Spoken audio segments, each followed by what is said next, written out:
İctimai taratqularning salbiy ta'sirlari. İctimai taratqular yolg'iz uchurlarning tarqalishini qulaylashtirib qolmasdan, balki insonlarga o'zlarining o'y-fikr va ko'z qarashlarini erkin ifodalaydigan bir so'rin yaratib bergan bo'lib, o'xshamagan insonlarga o'xshamagan fursatlarni yaratib bergan. Gerçi ijtimoiy taratqularning insonlar hayotiga ko'plagan qulayliklarni elib kelganligi inkor qilg'ili bo'lmaydigan bir haqiqat bo'lsa-mu, ammo yaqindan buyon uning insonlarga elib kelgan salbiy ta'sirlari mutaxassislarning alohida diqqatini qo'zg'amoqda. Undaqda ijtimoiy taratqularning qanday salbiy ta'sirlari bor? Bu savolga javob berishdan burun oldi bilan ijtimoiy taratqularning nimalarni o'z ichiga oldiganligi va uning an'anaviy taratqular orasidagi farqlari bilan tanishib o'tishimizga to'g'ri keladi. İctimai taratqular deganda asosli Facebook, YouTube, TikTok, Twitter, ya'ni X, Instagram, Undidar, WhatsApp, Telegram, Signal qatorliq har xil uchurlarni erkin e'lon qilg'ili bo'ladigan supalarni ko'zda tutadigan bo'lib, uning an'anaviy taratqulardan asosiy farqlari tuvandikicha. Birinchi, İctimai taratqular har qanday odamga ochiq bo'lib, uningda har qanday odam birinchi qo'l uchurlarni hech qanday cheklamaga uchirmagan holda erkin e'lon qila oladi.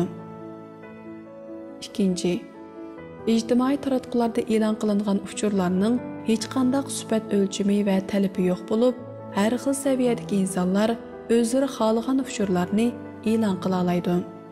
Uchinchi, İctimai taratqularda e'lon qilingan uchurlarning rost va to'g'riligi kafolatga ega emas bo'lib, uningda e'lon qilingan uchurlar ikkinchi bir shaxs yoki ma'lum bir organning ko'zdan kechirishidan va tasdiqidan o'tmaydi. To'rtinchi, ijtimoiy taratqulardagi uchurlarning tarqalishi tez va keng bo'lib, rayon, vaqt va masofaning cheklamasiga uchurmaydi. Beshinchi, İctimai taratqulardagi uchurlarni xohlagancha o'zgartirish, yangilash va o'chirib tashlash mumkin. İctimai taratqularning insonlarga elib kelgan salbiy ta'sirlarini tövandagi bir necha nuqtaga yig'inchoqlash mumkin. Birinchi, ijtimoiy taratqularning umumlashishiga ergishib, insonlar orasidagi tushkunlashish va o'zini o'ldirib ahvoli burunqidan og'irlashgan. Normalda gerçi hamma odamning hayotida o'xshamagan darajada o'ng'ishsizlik va mag'lubiyatlar bo'lsa-mu, ammo ko'pincha kishilar ijtimoiy taratqularda faqat hayotida yuz bergan eng xushalliq minutlarni va o'zlarining eng yaxshi holatini o'rtoqlashishga odatlangan bo'lg'achqa, uni ko'rgan ba'zi kishilar ularni o'zlarining hayotidagi ko'ngilsiz ishlar va o'zlarining eng nachar holati bilan silishtirib, ko'ngil yerim bo'lishi va tushkunlashishi mumkin ekan. Bu haqda nurg'unlagan ilmiy tadqiqotlar elib berilgan bo'lib, ularning natijasi bu ahvolning xili umumliqqa ega bir ahvol ekanligini isbotlab turibdi. Ikkinchi, insonlarning yuqori sifatlik yozma va yuqori saviyalik asarlarga bo'lgan talabi va ehtiyoj tuvanlab, insonlar puchak narsalardan huzur oladigan kayfiyat shakllanishga boshlagan va bu xil ahvol o'zliksiz umumlashishga qarab ma'g'an.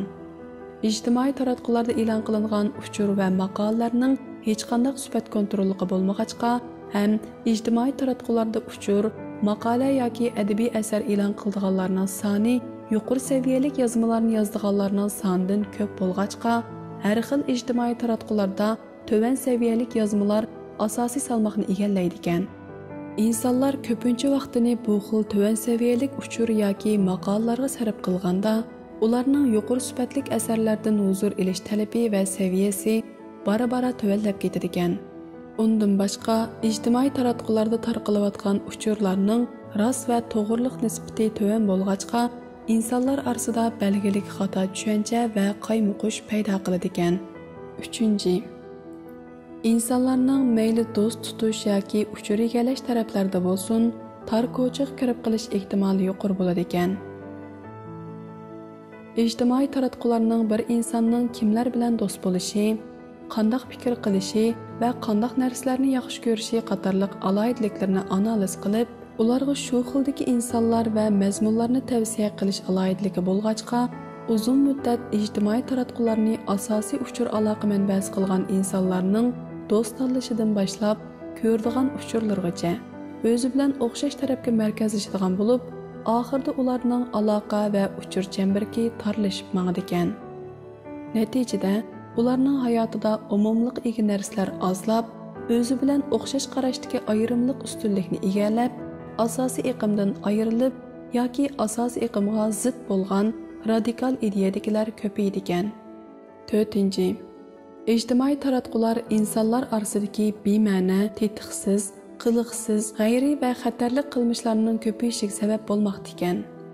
İnsanlar bo'libmi yoshlar boshqalarni jalb qilish va ijtimoiy taratqulardagi agash kuchlarni ko'paytirish uchun har xil bema'ni, tetiqsiz, qiliqsiz, g'ayri, xatarlik va radikal harakat va qilmishlar bilan shug'ullanadi ekan va u ahvol kun sayin og'irlashmoqda ekan.